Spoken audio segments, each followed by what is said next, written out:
We're going to start with $2,000 today, and we're going to bet on the ponies. Mainly, we're going to bet on Gulfstream Race Park. So let's see exactly what we end up doing. I'm going to go through each and every play with you guys that I'm doing, and we're going to write it out. Let's see how it goes. All right, so we're on to race one right now. Race one, what I'm looking at here is I'm going to sway towards the exacta box strategy on this one. All right, I'm thinking when it comes down to it, when I've looked through these horses, there is a decent amount of horses with a good jockey-trainer combo here, and the line movement is pretty good here. So I'm going to roll with 3, 4, and 6, and 12. 3, 4, 6, 12 exacta box for $15. So it's a $180 ticket. Most likely we'd want either the 3 on top or the 12 on top. I mean, if the 4 comes out on top with any of those other horses, probably going to be a break-even point. So we pretty much are going to want one of those higher number horses to be on top. But we'll see what happens here. They're getting ready to go towards the gate. The 12 is acting up for sure. But the 4 right now is the favorite. So let's see. They're on turf. They're going 7.5 furlongs.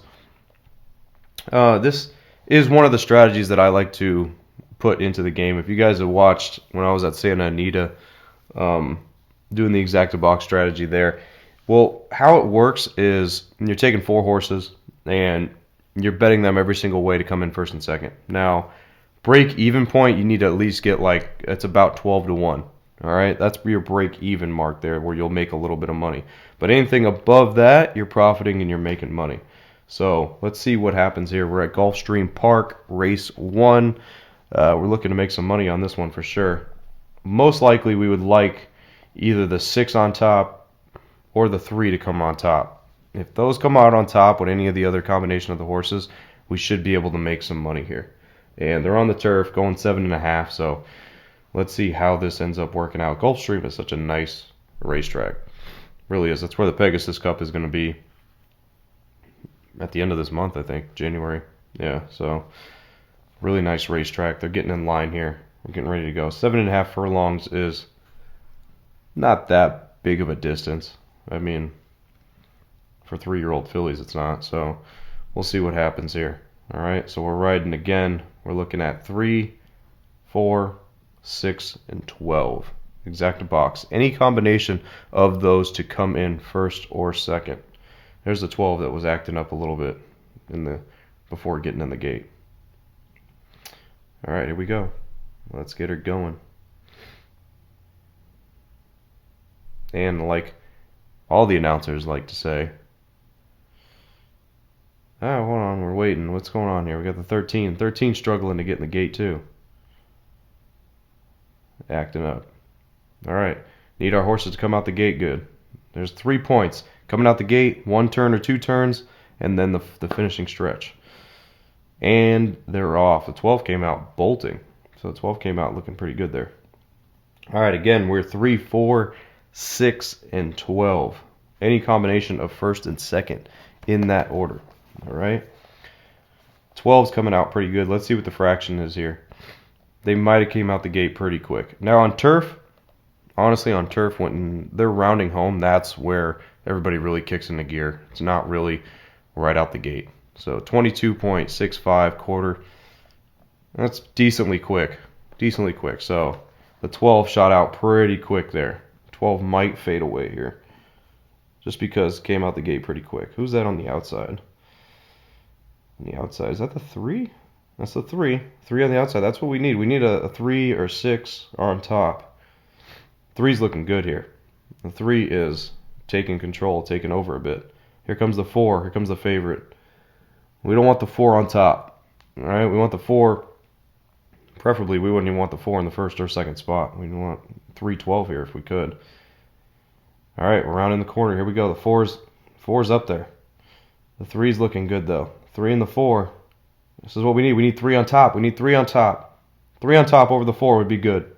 3 on top. Yep, I think we got this one. 4's not going to be able to catch her. There we go. 3, 4. That should pay out pretty decently. All right, that should actually be pretty good. We should have made some money for sure on that one. We'll see. We'll wait for the payouts to see what happened there. But That was a good run by the 3 for sure, because the favorite came up, gave her some hesitation, gave her some resistance, and then guess what? Pulled away. Nice, the 3 at 5-1. So 5-1 over 2-1 should pay pretty decently on that exacta box for a $15 ticket. All right, so we'll see what happens there. Like I said, you need 12-1 to break even. That should get beyond 12-1 for sure. I would think somewhere in the 20-ish range, 20-1. So we'll see. We'll see what the payouts end up being there. All right, so we're getting ready for Gulfstream Park Race 2. Race 1, we ended up hitting the exacta box on that one. Came out pretty good. Paid 23 and some change to 1, so pretty good payout there. We ended up making a decent amount of money on that one. All right, let's try to get this one, Gulfstream Park 2. I mean, problem we have here is obviously if the 2 comes in first, because it's a pretty heavy favorite. So what I'm rolling with here is 2-1 and then the 5 and the 6. If the 1 or the 5 could come on top, again, we should be able to make some money here. If the 2 comes in first, probably we would need the 5 to come in second to be able to make a little bit of money or get our money back. So we're kind of fighting against the favorites in the first 2 races here. All right, but we're going to go 2, 1, 5, and 6, and let's hope the 5 comes on top. 5 comes on top. Should be a good payday. If it came out 5-1 here, we'd make some good money for sure. All right, there'd be some good money to be made. So we got 6 furlongs on the dirt here for Gulfstream race number 2. See what happens here. We just pretty much want anything but the 2 to be on top. The 2 comes in second. Maybe it'll be okay. We still need a bigger number on top to be able to make some money here. All right, the 6 is freaking out in the gate right now, but let's see what happens here. And they're off. The 6 freaking out. 6 bolted out of the gate, though. All right, so again, we got the exacta box strategy in play here. I got the 1, I got the 2, I got the 5, and we got the 6. All right, so we're hoping the 2 doesn't come out on top. The 2 came out looking pretty good. Let's see what the fraction is here in the quarter, how quick they're going. 2 is looking good, though. 2's right up there on the lead.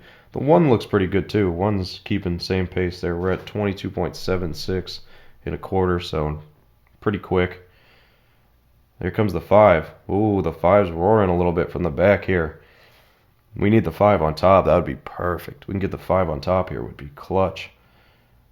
All right, let's see what happens. The 6 is the other favorite, so 6, we don't want 2-6. That's what we don't want here, because we'll lose money. Come on, 5, you got to get up there. The 5 just doesn't look to seem to have it. The 1, though, 1's on top here. The 1's pulling away. Come on, let's get the 5. If the 5 could just get there. It's all right. We got 1, 2 here, so we didn't want the 2 on top. 2 came in second. We got the 1 on top. This one might be decent. All right, might be decent. We might have made a little bit, maybe. We probably got our money back, but maybe we made a little bit of money here. I wanted that 5 to get past that 2. If that 5 would have got past the 2, that would have been great. That would have been a good payout there. 7-2 over an 11-1. Instead, we got a 7-2 over a 7-5. So the odds came down a little bit on the 2, so that could help. But we might have made some money on that one. But we'll see. We'll wait for the payouts and see what happens there. So we're at Gulfstream 3 now, race 3. I went exacta box again here. I went to the 3, the 8, the 4, and the 6. So obviously, again, we need... Here it should pay out pretty decently no matter what combination, even if the 3, the favorite right now, comes on top.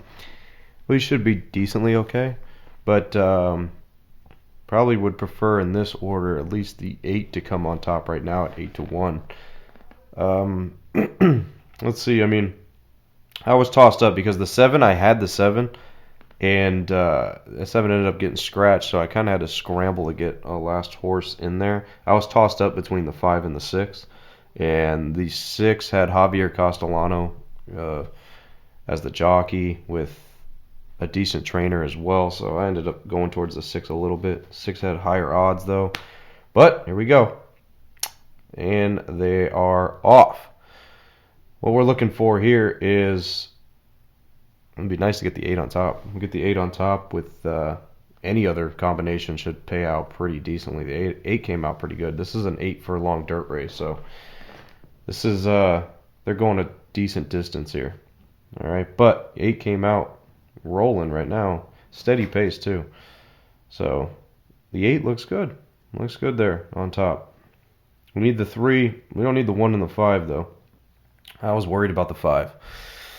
I made that to the last minute decision and ended up going with the 6. The 6 is the longest shot in this race. So I kind of biting myself on that one a little bit, as the 6 is looking all right. We're keeping a slow pace here at 24.89 quarter, so these horses in the back should have something. They should have something in the tank. This wasn't a fast pace. The 8's looking good though. Well, the 8 is just breezing. 8's not doing much. Hasn't even been asked to really get going yet. We need these 3 in the back. Those are my boys, and my boys in the back. Come on, we got to get going here. What are we doing? We got the 8. The 8's looking good. The 8 looks like he's going to run away with this. But look at that. The 5. Damn, the 5. I knew it too. The 5 is sitting there. We didn't want the 5 because I didn't grab it. Look at this. It's going to be 8-5. This is going to pay. Oh, wait. The 5 is rolling. The 5 might nip him at... Oh, the 5's rolling. Nope. It's going to be 8-5. Damn. 8-5. I was tossed up between the 5 and the 6. I went with the 6. Left the 5 out. That's going to pay pretty good. The 8 was like 7-1 or 8-1. With the 8 on top, with the 5 was like 2-1 or 3-1. Ah, man, I'm biting myself leaving the 5 out. So it took an L on that one. That one would have paid out pretty good too. God, that sucks. But is what it is. We'll get on to the next race. That's going to be minus $180, but we're still up money. Pretty sure we're still up overall. All right, so we're at Gulfstream Park, race 4. I'm going to shy away from the exacta box here, and I'm going win place. So I'm going win place with the 5. Reason why is we got Tyler Gaffleone as the jockey and Chad Brown as the trainer. So we got really good connections there between both of them. So right now the 5 is second here. The number 1 is the favorite. So if the 5 does come through here, we should be able to make some decent money. We don't really have anything other than that. That's what we're rolling with. So it's going to be the 5 horse here. We need the 5 to get it done for us. All right, not going to be no exacta box strategy we're rolling with here. We got some good line movement that came in on the 5. The 1 though is getting a little bit more money. I don't really see why. There, but we're on the 5 here. Win place, first or second. We probably need him to come in first to win money. If he comes in second, we probably will break even or lose a little bit. But they are off. And the 1 came out pretty good there. This is on the synthetic, but it's a 9 furlong race. So we ain't got to worry about really how everybody starts here, because it doesn't really matter. They can still jockey for position here, and they have some time for sure. But let's go ahead and see what the fractions are here. That's 7. Really bolted and went pretty quick, but has calmed down a little bit since going off there. 5 sitting middle pack. Not bad. Like, again, the synthetic is similar, almost like that turf, where on the home stretch is when they really start kicking it in. Quarter mile in, 24.67? That's a decent pace. So, not too fast whatsoever. So, they should have something left in the tank here as we round home. But the 7 and the 1 are still on top here. We need the 5 to get up. So, it looks like closing as they were going out the gate, the 5 actually did end up becoming the favorite. So we are sitting on the favorite here, so we do need him to win. He comes in second. We're probably going to lose a little bit of money if he comes in second here, but we need the 5 to get going. And it looks like we're getting ready to turn into the home stretch here, and the 5 is getting going. So that's what we need. We need the 5 on the outside here. 5 on the outside of the 1. Put away the 1 and the 7. Got to get them going. Let's get going here. We got to put them away. Hopefully the 1 and the 7 are sitting there head-to-head trying to fight. We got the 5 on the outside. 5's looking good. Oh, the 5 is looking good here. The strides are looking nice. Let's pull away. Let's make this one an easy one. This is looking like an easy winner. We're going to get this one for sure. There's nobody going to catch the 5 here. 5 pulled away perfectly. That was a great race right there for Tyler Gaffleone. So easy winner right there. Honestly, that was an easy winner. That's what you get. That's what we call an easy winner because we pulled away by a decent amount of lengths there. Didn't come too close. So good job there for the 5. 7-5. We ended up making money on that one. So nice. Probably got back what we lost on that 180 for that race before this, race 3. So we'll wait for the payout. We'll see what we get on that. We got win and place. Did 100 on each. So a $200 bet. We'll see what that pays back. All right, so we're at Gulfstream race 8 is what we're looking at. We took a decent break here with a couple races because somebody was coming in with $50,000 win bets and we're putting it on certain horses and jacking the favorite up to like minus 900 in like 3 consecutive races. So we can't really do much when that happens. We're not obviously going to bet a minus 900 horse. So the only thing you do is pretty much trifectas in that area, and I don't really mess with that. I don't really go to the trifectas. So we just sat those ones out. But it seems like that person is not betting these races anymore because they lost every single one that they did. All right, but here for race 8, we see some decent movement. I got the exacta box. We're going with that strategy again. We're going 1, 2, 3, and 7. 7 is 20-1. So if the 7 gets anywhere near on top or second, this is going to be some big money. All right. Otherwise, 1, 2, 3 depends. If it comes in 1, 2, we'll make a little bit of money. Comes in 2, 1, we'll make some money. If the 3 comes in on top, probably get our money back. But if the 7 comes in second, we'll make some money for sure. So let's see what happens. We got 1, 2, 3, 7 exacta box. If the 7 comes on top and wins this race, this will be a huge payout. So let's go ahead and see what happens here for race 8. Yeah, like I said, some weird stuff going on at Gulfstream Park today, but here we go. We got a 5 furlong race. This is going to be a quick one. We're looking for 7 to be up there. All right, we need the 7 to be in range. And they are off. The 1 looks good right out the gate. Ooh, there's the 7. 7's coming up. 7 needs to get in position. This is a short race, too, so everybody that's up on the front end could possibly have a shot here. The 7 is leading right now. That's what we need. If we could finish right here, 7-1, that would be huge. 7-1 would be huge. All right, we need the 7 to hang on here. We need the 7 to hang on. The 1 is looking good, though. All right, here we go. We're about to hit the back stretch here. 7's hanging on there in second right now. We need the 7 to stay. We need the 7 to stay there. Come on. All right, the 7 looks like he's fading a little bit. Fading a little bit. The 3 on the inside is going to catch the 7. You could already see it. We got 1-3, though. 1-3. We don't want the 3 on top. 1-3, we probably get our money back here, so it won't be too bad. Keep that 6 behind you. Keep that 6 behind you. There we go. Whoa, this is getting close. It's going to be 1-3, though. 1-3 looks good. All right, we probably got our money back there. So far through the races that we've done, we're up about $220, I think. And we spent about 2.5 hours, 3 hours doing this, so not too bad. As for, we probably would have gotten more action down if it wasn't for how those other races were going where we had minus 900 horses and stuff like that. But, yeah, I mean, I'll take the profit for sure. I'll take the profit for 200 and plus 200 and some change. I'll take that. Doesn't really seem like too much is going on further on here today. So I'm going to take that money and I'm going to run. All right, that's what happens. In 2.5, 3 hours, making $200+, hey, that's not bad, right? That's pretty good. So we'll take that money and we'll move on to tomorrow's racing and see what happens.